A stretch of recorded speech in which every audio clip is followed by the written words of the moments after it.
Digging in the dirt. I'm digging in the dirt. This is Digging in the Dirt with Kevin Gallager, where Kevin and his guests dig a little deeper into today's issues surrounding the environment, climate change, farming, gardening, and food. My guests today on Digging in the Dirt are Caleb Burton and Greg Lesson of Pinecone Kitchen in the town of Gray Eagle of Plumas County, California. I read about them in the Plumas News online in an article called Black Garlic, the Caviar of the High Sierras. Now, you should know, I have been interested in black garlic ever since two fans of Digging in the Dirt, Ann and Jim, suggested that I check out black garlic and do a show about it. And then my friend and colleague, the sorely missed Guy Beardsley, gave me 2 heads of black garlic when I bought seed garlic from him for my garden a while back, and I've been hooked ever since. Now I have finally found someone to talk about black garlic with me, and that's why these two self-described food lovers and black garlic makers, Kayla and Greg, are here today. Welcome, folks. Looks like you live in a very beautiful part of the country. Oh, absolutely, we do, and thank you very much for having us. Most definitely. This is some of the best land we could find for what we're doing. Absolutely. Great. So tell me how you got into selling black garlic. Give me a little bit of the story. Yeah, it's kind of a funny story. We've just been foodies our whole life, and we kind of like to play with flavors and really enjoy cooking and study the culinary arts. And we kind of stumbled into it. And I guess my first experience with it was at a ramen house. And I just assumed it was conditioned in soy sauce. It interested me, but I kind of forgot about it until a little later. I was reading about it, and I recalled it's actually not conditioned in soy sauce, and it's like a phenomenal chemical reaction that occurs that gives it its soy flavor and makes it go black. So I was very interested in replicating that myself, and we've been experimenting ever since. So where do you guys sell it? We're on several shelves currently, and primarily at a farmer's market. The Blairsden Community Center Farmers Market is our primary location for distribution, but we're on the Gray Eagle store shelves. We're on the Natural Food Co-op in Quincy, and a couple other small boutiques, Olive and Fig, Naughty Pine, The Peak, a lot of local shops. Oh, great. And so how do you package it, and what do you charge for it? Because we're such a small batch mom and pop, and we're really adamant about batch consistency, we package it in small little jars, and we sell it for $10 an ounce. Oh, cool. And how's the response been? It seems like you're blowing up a little bit, so it must be pretty good. Yeah, it's been kind of unbelievable, really. We're just happy to introduce it, and we have such a small, limited capacity that we find our garlicology reaches more people than our garlic does. But we're just eager to share and introduce, and that's very thrilling for us all the time. We think it should be available to everyone, and we're happy to make it available to a few people.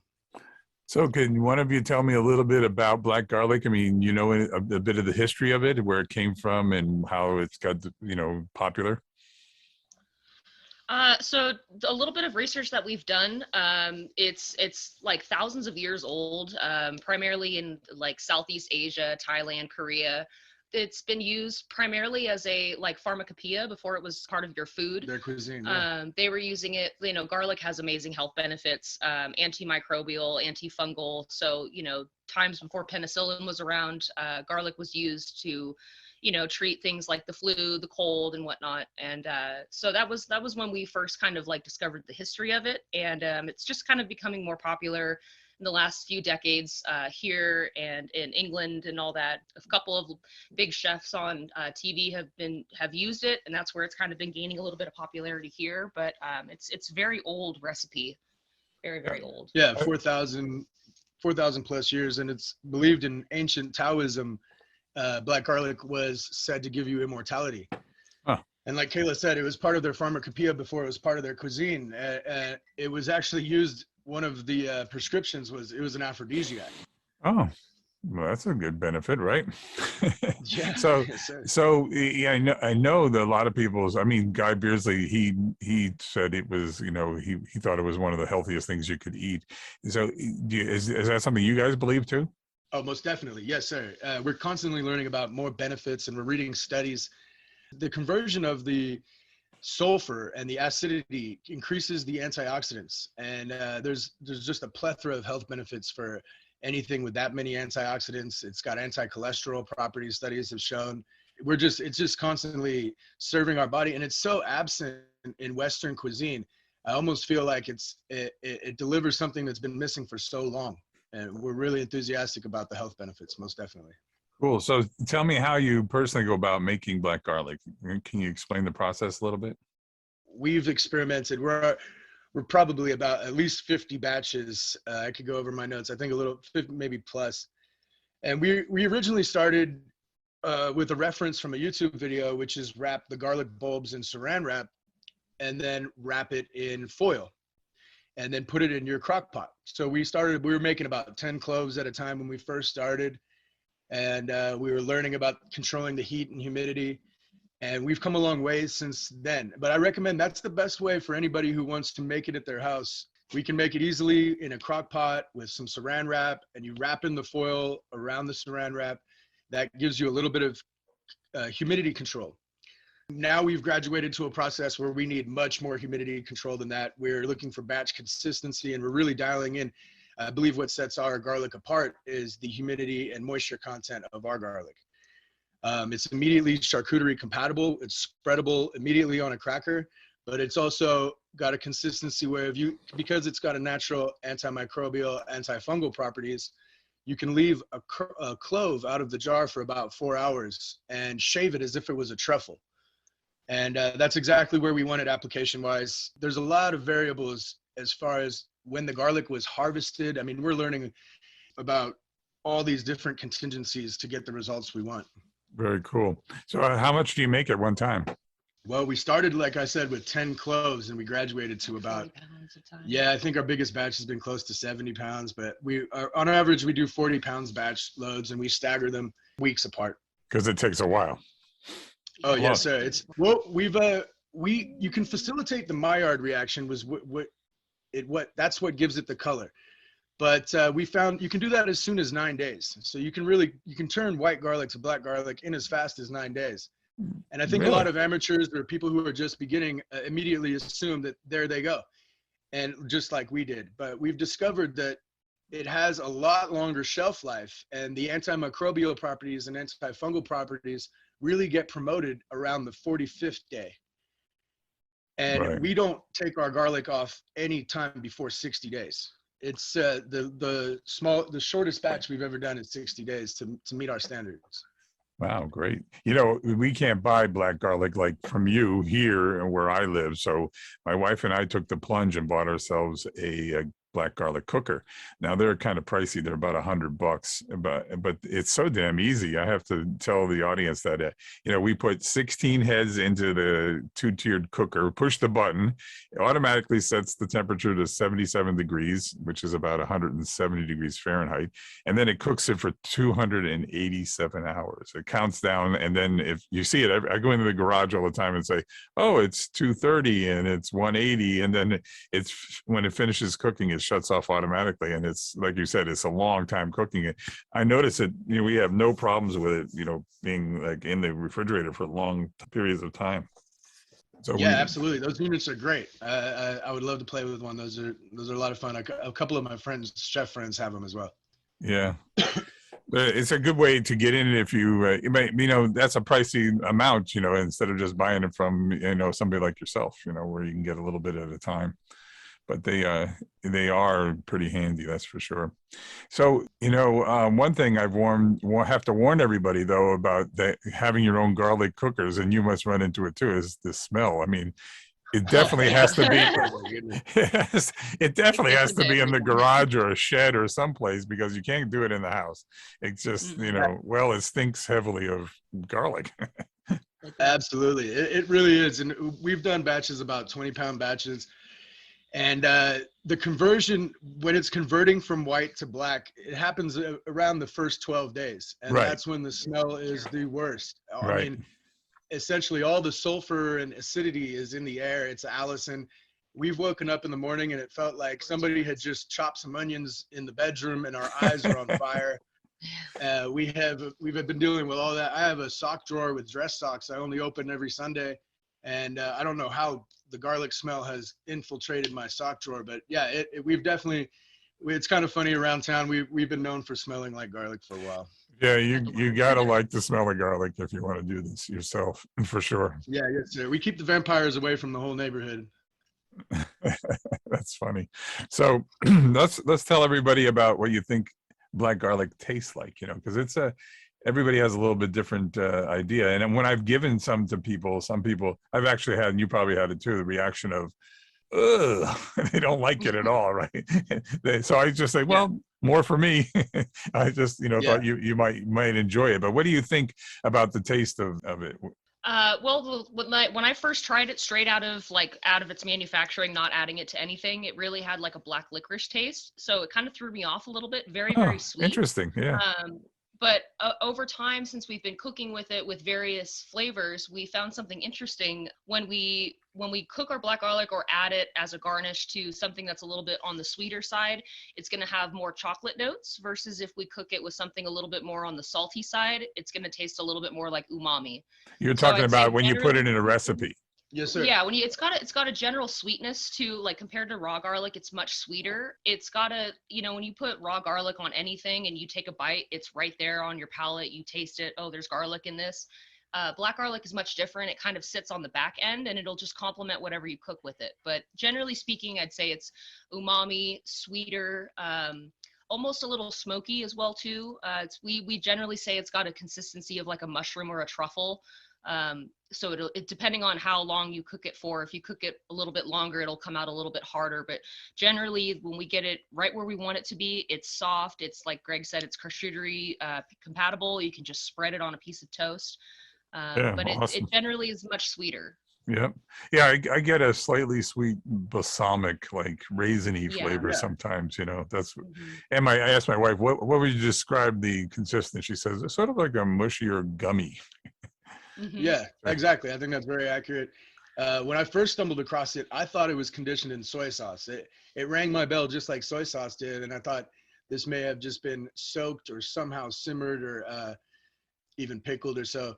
But I think it has kind of a teriyaki soy sauce. And like Kayla mentioned, we've been experimenting. There's been cocktail bars out here that have put it in drinks. And it expresses itself in as chocolate when you combine it with sugar. We put a little bit of brown sugar and a little bit of black garlic, and nobody could believe there wasn't any chocolate in this cocktail.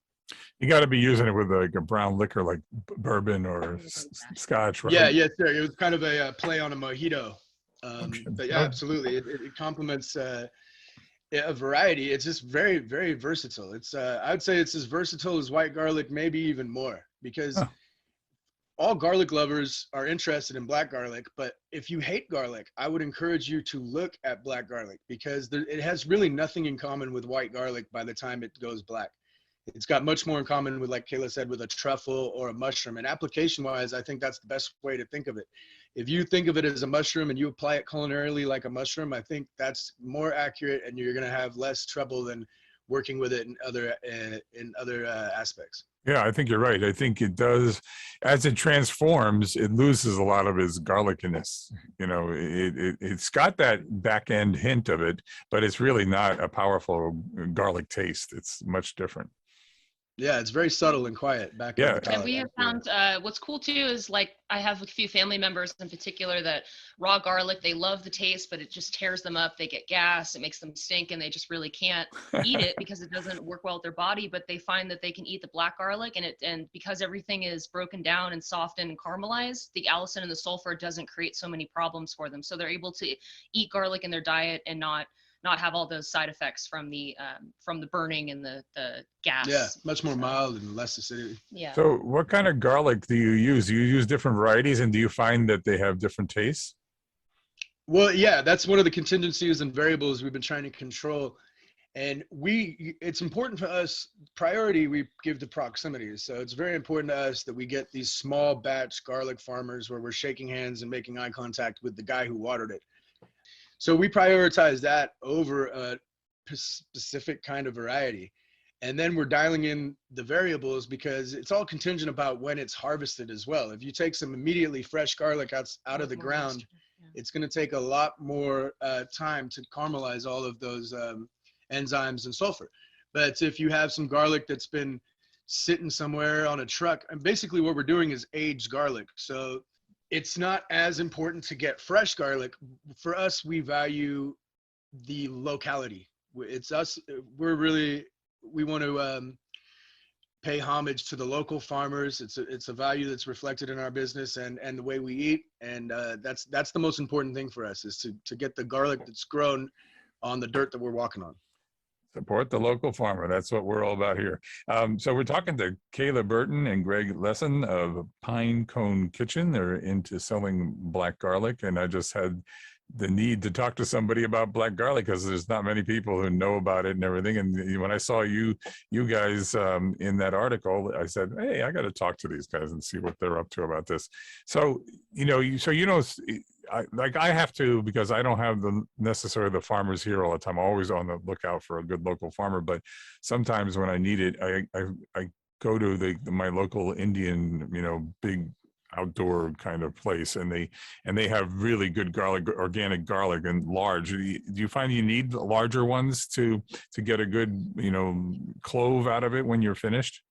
Yeah, it's funny you said that, Kevin. That's quite brilliant of you to even recognize that. That is one of the issues we run into, is some of this locally farmed garlic. It's hard to get a consistent clove size, and when you're peeling the cloves, as we do, it's very difficult to sit there and peel a real, one of those micro cloves, and it's almost like the peel is touching itself, and it becomes very difficult. So yeah, our goal is cloves the size of our thumb, and that's kind of difficult. Yeah. When Monsanto and all these bigger companies aren't involved, the clove consistency and the size has been a challenge for us. Yeah, the ones I buy are huge from India, and I like them better because I read a lot about Chinese garlic, and I avoid it like the plague because they have they bleach the outer skin to make it all white, and perfect. And I've seen reports that they use like prisoner labor to do the garlic. I can't abide by that at all, so I stay away. Yeah, from yes, Chinese. sir. You got to be very careful with imported garlic, and there is. I've read an article, probably the same one you noticed. It gets peeled with teeth in prison in China. Wow, I know. Yeah. The things people will do for money, huh? Yeah, yes, sir. So you guys are food lovers, and this is how you got to black garlic. And I see that you spent 8 months in Kenya. What happened there? I mean, why did you do that? And that had nothing to do with black garlic, probably, but it probably had the path to where you came. Yeah, it's all related in a weird kind of way. My brother was getting married in Kenya, and my father and brother lived there, and ex-military. We went to visit for 21 days, and COVID immediately struck. When we left the States, there was really no sign of anything. We were reading about Wuhan, and that was about it. And the news was talking about Wuhan. But as soon as we arrived to Kenya, it went into full international lockdown, and we were grounded. All flights were grounded for 8 months. Really? So you got stuck in Kenya? Yeah, we did. It was actually we actually had a really great time, to be honest. But yeah, it was March of 2020. We flew out, and then literally within a week, we got the notice like, hey, we're shutting borders down. And I mean, thankfully we have family out there and we felt very connected, but yeah, we pretty much just packed for 3 weeks and ended up staying for 8 months. And it was wild, especially during COVID. I mean, it was a very interesting time, but yeah, we came back, and, we were working mobily at the time, and, we were looking at moving, and during that time we had tried making our own black garlic because, Greg had mentioned we had it at a ramen house, and we like to just experiment with food. And anytime we get inspired by something that we see, we try to do it. And we made this batch, and then we came up to Gray Eagle just visiting, and we passed it out to our friends, and they were like, wow, this is incredible. We've never seen anything like this. And then it just kind of developed, and we were like, wow, we can really like make this and sell this and make it a legit business. And so that's pretty much what we did. Great. And now after we got back to the States. Yeah, and now you're on a radio station in the East Coast. Yeah, it's been a wild journey. Who would have thought? Yeah, I can't believe it sometimes. We still wake up and it's just That's amazing. good. Well, best of luck with that stuff. But before I let you get away here, I got to know, I keep it in a jar, easily accessible in the refrigerator, and about every day pop a couple cloves into my mouth. I love the taste of it. So I think, don't you agree, it's a little bit of acquired taste in a way, but once you get it, you can't do without it, I think. Absolutely. I entirely agree. Most people, like you said, when they initially smell it, they don't really know what to expect, and it's hard to brace them for that Difference. flavor. But Yeah. yeah, absolutely, it grows. When I first started, I could only eat about a half a clove or maybe a clove, and I've graduated to I'm eating about 4 ounces a day, and I can't help it. I put it on my toast. I put on my cream cheese. We're playing with a recipe right now with this chicken liver pate. And that's just really just, I wake up in the morning thinking about that and go to sleep thinking about Cool. it. Yeah, well, so that's what I wanted to ask Kayla. And is there a particular recipe that you love, or something easy to like?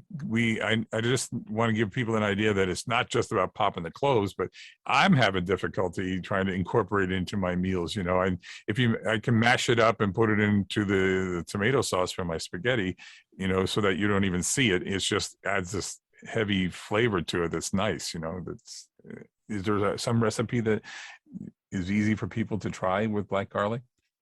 Yeah, so you can definitely chop it up and add it to your pasta sauces. Again, it's very mild flavor. So my favorite thing to do is literally just add it to a garnish to whatever I'm eating. We also very popularly we use it with our marinades for different meats. I mean, it's great on vegetables as well too, but chicken, seafood, even our tri-tips when we make meat, when we cook meat, we love to marinate it. We'll just stick it into the meat itself. But generally, I think the most hot ticket item really is any Asian food. I find that that's where that flavor just fits in so well. Like Greg said, the first time we had it was at a ramen house. So I tell people when you make stir fries or, you know, ramen of any kind, it just goes so well in. But again, I mean, I find myself just dicing it up and throwing it on my mashed potatoes or anything. And I've really never found it is offensive to anything I put it on. I mean, I even have friends put it on their eggs in the morning. So, you know, it generally just garnish it on top of whatever, and it makes a great marinade. And we've added it to, you know, balsamic vinegar. We've made vinaigrettes with olive oil. I mean, it's very versatile. Even salad dressings. I mean, I've had people throw it on their salads just as a top. It adds kind of a umami dimension, a sweeter umami dimension to any dish. And like Kayla said, garnishing, if you solidify a clove outside of the jar for about 4 hours, you can shave it as if it was a truffle. And we prefer that than putting it into the sauce because it kind of gets lost in the sauce. And by all means, it doesn't replace white garlic whatsoever. It's a separate entity as far as we're concerned. So we always tell everybody, don't replace white garlic with black garlic, but let them share the plate and kind of do a 2-clove split or a 50-50 split.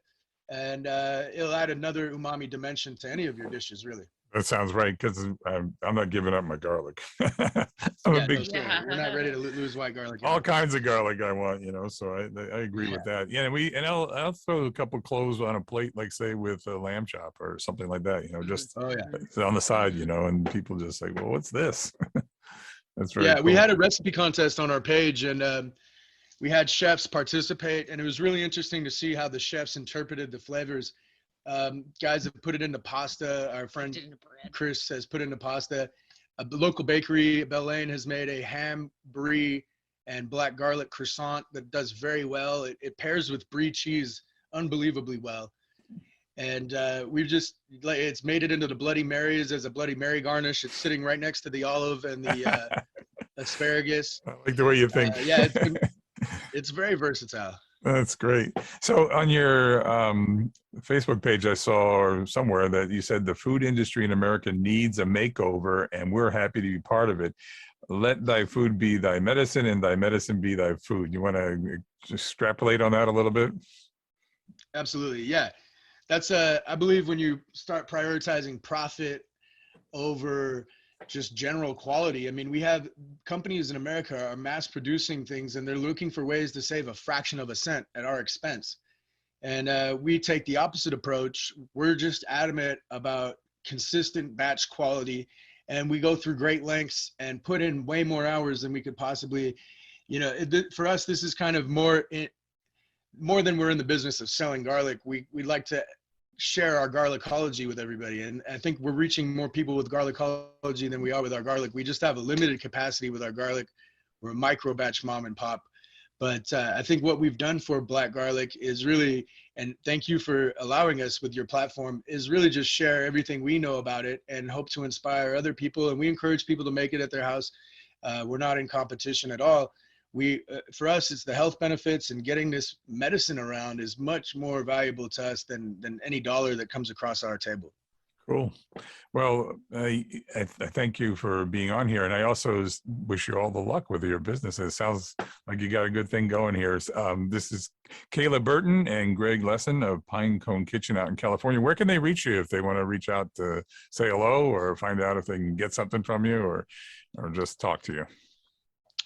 We've got our website right now is under construction. We're working on it. So we're very active on both of our social medias, Instagram and Facebook. Pinecone Kitchen is where you can find us. We're very active on there. We're getting everything set up for shipping, so we can start shipping, black garlic out. Because right now it's very, very much a local thing. Like I said, our farmers markets are our main avenue. But yeah, we intend to ship one day, and once we reach the capacity for shipping without compromising any of our values, that's what we're really looking for here. Excellent. Well, thank you very much for coming on Digging in the Dirt. Thank you for having us. Digging in the dirt. I'm digging in the dirt. You've been listening to Digging in the Dirt with Kevin Gallager.